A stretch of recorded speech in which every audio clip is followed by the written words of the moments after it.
pense qu'il y a un sentiment dans la classe politique, mais aussi dans la population, que on arrive quand même à la fin de l'ère Netanyahou, et donc tout le monde essaye de monter en ligne et de prendre position.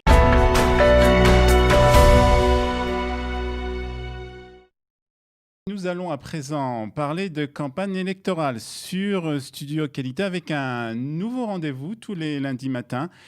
Nous allons faire un tour d'horizon de la campagne pour les élections législatives avec Richard Darmon. Richard, bonjour.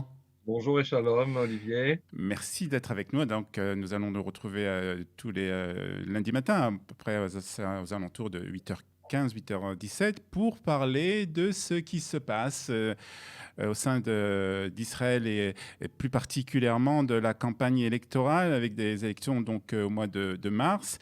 Et on va commencer tout de suite avec une première analyse qu'on peut faire, c'est le nombre de petits partis. Richard, des petits partis qu'on voit d'ailleurs à droite, mais aussi à gauche, avec à gauche, comme on sait, un pouvoir électoral, on va dire, assez réduit, et pourtant on voit une multiplication, la naissance de nombreux nouveaux petits partis.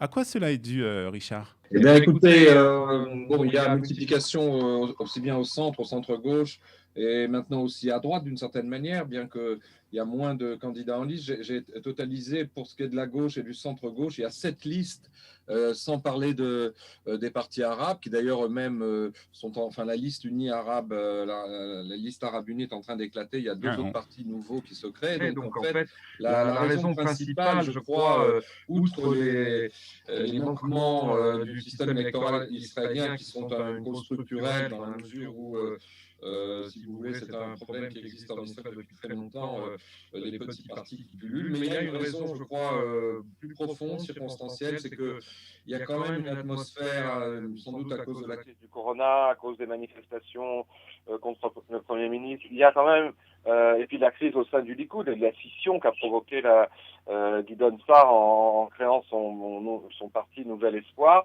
Il y a quand même, je n'allais pas dire forcément une atmosphère de fin de règne, parce que avec Benjamin Netanyahou, on peut s'attendre à pas mal de surprises et de rebondissements.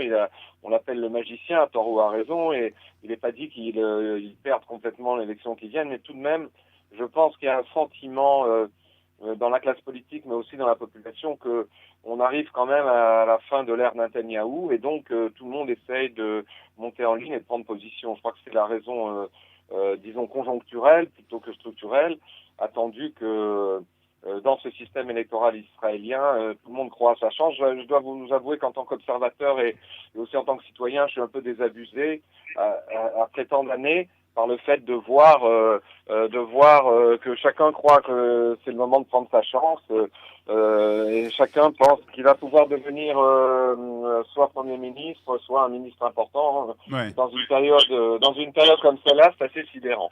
On parlait donc de ces petits partis. On va peut-être passer à un autre sujet qui est important, c'est la situation, on en a un peu parlé déjà, dans le secteur arabe, qui est aussi intéressante, avec cette liste arabe commune qui jusqu'à présent était la seule liste aux dernières élections. Et aujourd'hui, on voit qu'il y a des nouvelles listes arabes, des nouveaux partis qui se sont créés là aussi. Oui, alors, si vous voulez, ce malaise au sein de la représentation politique de ce qu'on appelle en Israël le secteur arabe, elle est de longue date. Il y a plusieurs facteurs qui l'ont créé. D'abord, le fait, je crois que c'est aussi un facteur structurel, c'est que il y a un décalage entre les besoins et la volonté d'expression d'une population arabe tout à fait légitime en Israël et son mode de représentation, parce que les députés arabes, et notamment ceux de cette liste arabe unie, entre guillemets, qui est d'ailleurs plus du tout unie, puisqu'elle est en train d'exploser, en fait, ont toujours affiché un radicalisme, je dirais, pro-palestinien, anti-israélien, on peut dire, assez radical. Ils sont en situation ambiguë, de double allégeance d'une certaine manière par rapport à leur idéologie. Et une partie du public arabe, d'une certaine manière, israélien, considère que ces leaders ne les représentent pas vraiment. Et alors, on a assisté déjà, vous vous en souvenez, il y a quelques mois et a fortiori ces dernières semaines, à l'initiative Mansour Abbas, qui est l'un des leaders d'un des trois partis de cette liste, et qui de son groupe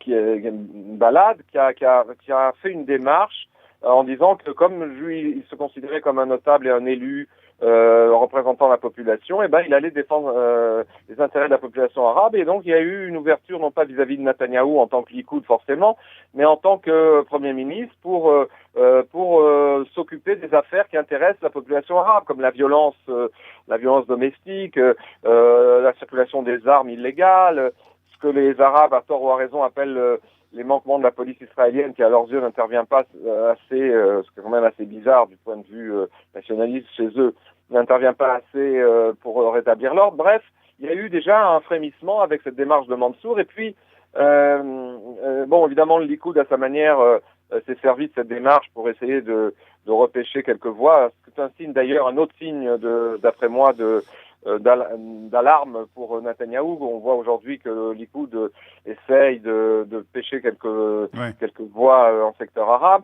C'est un signe de détresse d'une certaine manière. Mais enfin, ce qui est intéressant, c'est que dans ce sillage de l'initiative de Mansour, il y a eu deux autres partis qui se sont créés. Un parti, d'ailleurs, qui s'appelle Démocratique, qui est un parti à la fois arabe et israélien, dont les leaders veulent justement ouvrir les dossiers de la justice sociale. Il nous reste une minute, Richard.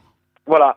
Et aussi un autre parti qui s'appelle Ma'an, qui veut dire ensemble en arabe, et dirigé par Mohamed Darawashe, qui est le maire d'une ville en secteur arabe, et qui a une position intéressante en disant que le problème des Palestiniens, c'est l'autorité palestinienne qui doit s'en occuper, et que les Arabes israéliens, eux, doivent s'occuper de leurs conditions en Israël, de problèmes socio-économiques. C'est une démarcation qu'on ne connaissait pas auparavant. Très bien, merci beaucoup. On se retrouvera la semaine prochaine avec, j'espère, des meilleures conditions de communication pour faire un autre tour de la campagne électorale. Merci beaucoup, Richard Darman. Au revoir, Olivier. À bientôt. Bonne journée.